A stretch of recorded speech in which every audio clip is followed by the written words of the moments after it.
戰爭賠款一般都是弱國賠給強國，但你敢信嗎？地表最恨的美國也有低頭賠錢的時候，而且不是賠給蘇聯、中國這種大國，而是賠給加勒比海上的一個彈丸小國古巴。我們印象裡的古巴，要麼是雪茄，要麼是蔗糖，要麼是這世上仅存的5個共產主義國家之一。可就是這麼個小國，讓美國拿出價值5300萬美元的食品和藥品，把1000多名俘虜贖了回去，吃下了建國以來的第一次，也是唯一一次的戰爭賠款。這一切究竟是怎麼發生的？切格瓦拉又為什麼會在這場危機之後徹底改變自己的人生方向呢？大家好，我是陈北基同志，本期我們繼續切格瓦拉第5期。上一期我們聊到，古巴革命勝利了，但革命勝利不等於國家安全。卡斯特羅和格瓦拉很快發現，推翻巴蒂斯塔只是第一關，真正難的是古巴怎麼在美國眼皮底下活下去。而世界上的2個超級大國，當時對古巴革命都是比較懵逼的狀態。美國這邊，白宮那是忙裡忙外啊，堂堂美利堅資本主義國家的旗幟，在勢力範圍內怎麼能長出一個倒向紅色陣營的國家呢？那地球另一邊的莫斯科呢？全世界的絕大多數社會主義政權都是在蘇聯的指導影響下建立的。不過，拉丁美洲這個地方離美國太近了，是美國的傳統勢力範圍。蘇聯人就沒想過自己分逼沒套，沒派一個顧問，竟然能在美國後院擺撿一個反美的親社會主義政權。赫魯曉夫聽到消息，第一反應是這幫人到底是誰？可是沒有一個蘇聯顧問能回答這個問題。幾天後，情報送來，大意是不知道卡斯特羅是不是自己人，但是他和切格瓦拉是持有共產主義觀點的。赫魯曉夫喜出望外，形容這是一個天上掉的餡餅。他說：“這真是太好了，這將是西半球第一個擁有社會主義政府的國家，對社會主義事業十分有利。”而古巴這邊也同樣急需和蘇聯接觸。古巴最重要的經濟作物就是蔗糖，過去主要賣給美國，可現在和美國翻臉了，糖賣給誰？工業化的錢和技術從哪來？美國真打過來，又該怎麼辦？蘇聯這個列寧建立的紅色陣營，我們或許可以加入他們。於是，在1959年6月12日，格瓦拉率領古巴代表團出發了。明面上是訪問埃及、南斯拉夫、印度、日本等14個國家，推銷古巴的蔗糖。暗地裡，他還揣着一個任務，找機會跟蘇聯人秘密會晤。格瓦拉在埃及與蘇聯人進行了首次接觸，表達了自己反美親社會主義的政治傾向，而蘇聯也投桃報李。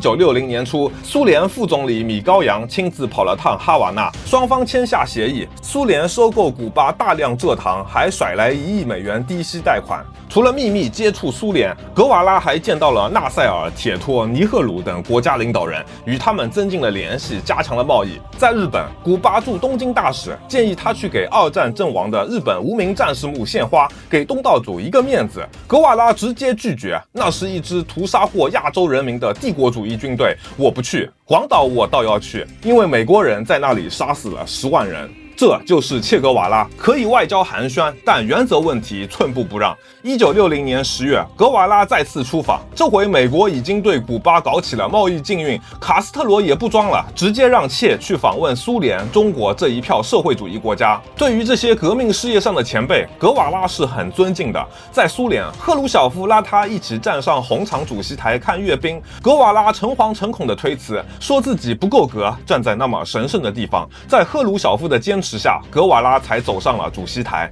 在訪問中國與教員握手時，格瓦拉激動的話都說不利索，還是教员先開的口。切，你好年輕喲！2個人從古巴革命聊到中國革命，從中國革命聊到世界局勢。在格瓦拉眼裡，教員才是真正的游擊戰大師，自己不過是個小學生。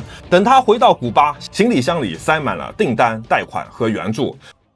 可就在古巴與共產主義國家關係急速升溫的時候，剛上任的肯尼迪血壓有點被拉滿了，光靠經濟制裁摁不住古巴，美國封鎖哪個行業，蘇聯就補哪個行業，難受的一批。於是，在1961年4月17日，約1400名受過訓練的古巴流亡分子，在2名 CIA 官員指揮下，由美國海軍提供補給，登陸了古巴南岸的豬灣。美國試圖復刻之前在危地馬拉的政變，顛覆卡斯特羅政權。權，結果僅僅3天時間，入侵軍隊全部白給，1000多人被生擒，連來支援的飛機、軍艦都被打爆。而且呢，由於這幫流亡分子還沒來得及在境外建立流亡政府，這麼一來性質就變了。這不是古巴新舊政府之間的內鬥，而是美國赤裸裸入侵了一個主權國家，而且還輸了。這件事在國際上引起了巨大的反響。肯尼迪迫不得已，只能支付5300萬美元的藥品和嬰兒食品，把被俘的人贖了回去。這就是美國建國以來頭一筆戰爭賠款。肯尼迪只感覺自己頭皮是又麻又癢，可惡啊！奇恥大辱啊！竟然輸給了古巴。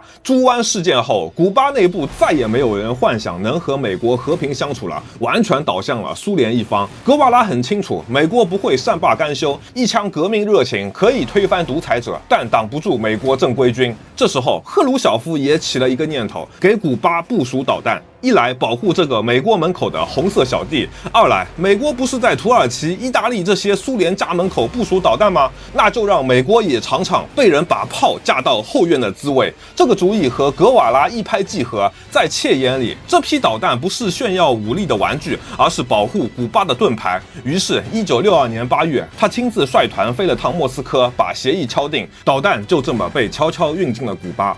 可紙究竟包不住火。1962年10月，一架偵察機拍的照片拍在了白宮的橢圓桌上。肯尼迪這個時候才知道，蘇聯竟然在古巴部署了戰略導彈。什麼？我這麼牛逼的總統，頂着蘇聯，扛着冷戰，還張羅着登月，結果現在豬灣丟了人，現在導彈又架到家門口。肯尼迪急了，美國的軍方也急了，強烈要求出兵踏平古巴，哪怕代價是一場核戰爭。蘇聯一開始也很強硬，可問題是，古巴對蘇聯很重要，但還沒重要到讓蘇聯願意為他打一場核大戰。於是美蘇背着古巴談成了一筆交易，蘇聯從古巴撤導彈，美國私下承諾從土耳其撤導彈，並保證不再入侵古巴。世界鬆了一口氣，美蘇都說自己避免了核戰爭。可格瓦拉看到的卻是另一件事：導彈運來的時候，古巴替蘇聯扛着核戰爭的風險；導彈撤走的時候，古巴連一句招呼都沒撈着。小國的土地成了大國的棋盤，小國的命運成了大國的籌碼。這件事深深刺激了格瓦拉。過去，格瓦拉能接受古巴向蘇聯求援，因為那是為了活命。可這一回，他看明白了：美國把小國當殖民地，蘇聯把小國當籌碼，一個明着搶，一個暗着裝，誰也不乾淨。大國首先考慮的都是自身利益，其次他媽才是統治。從這一刻起，切格瓦拉不再只是反美，他開始反對一切大國對弱者的壓迫。後來，格瓦拉站上聯合國講台，他不只罵美國，也批評蘇聯，這就讓他變得非常特殊。在很多人還忙着選邊站的時候，格瓦拉已經開始追問：如果大國都只關心自己的利益，那弱者到底應該靠誰？他的答案很簡單：哪裡有壓迫，哪裡就該有人反抗。也正是從這一刻起，共產主義世界有了一個新的標誌性人物——切格瓦拉。而古巴導彈危機後，格瓦拉不再相信大國會替弱者完成革命，剩下的路就只有一條：自己走出去。格瓦拉想要離開古巴了，他給老戰友卡斯特羅留下一封長信告別。其實這兩個人是走到了一個岔路口。卡斯特羅要操心的是古巴怎麼活下去。這個小島離美國太近，國家要生存就得要石油、要機器、要貸款、要市場，就得在大國的夾縫裡找空間。這不是軟弱，這是一個領導人必須面對的現實。可格瓦拉操心的是革命怎麼繼續燃燒。在他看來，古巴是一場勝利，但古巴不該是終點。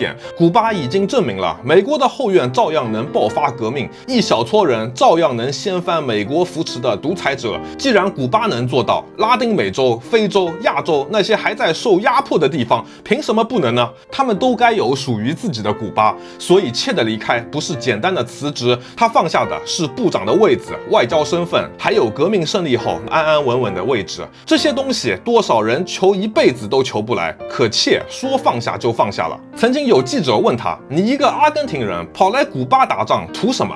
格瓦拉說：“我的祖國不只是阿根廷，而是整個美洲。”如今這句話同樣解釋了他為什麼要走。他要去尋找下一個古巴，他要去點燃下一片叢林。幾年後，在寫給子女的告別信中，切留下過這樣一句話：“最重要的是，你們要永遠能夠深刻地感受到世界上任何角落對任何人犯下的任何不公，這才是一個革命者最寶貴的品質。有的人人只想自己能不能過得更好，而有的人卻想着其他人能不能跟他過得一樣好。那麼離開了古巴的切格瓦拉又去了哪裡？等待這位理想主義戰士的究竟是又一場勝利，還是一個誰也沒料到的結局呢？這就是下一期的內容啦。感謝你能看到這裡。如果喜歡這期內容，不妨點讚關注，這樣下次更新了你就可以第一時間看到啦。我是陳北基同志，讓我們下期視頻再見。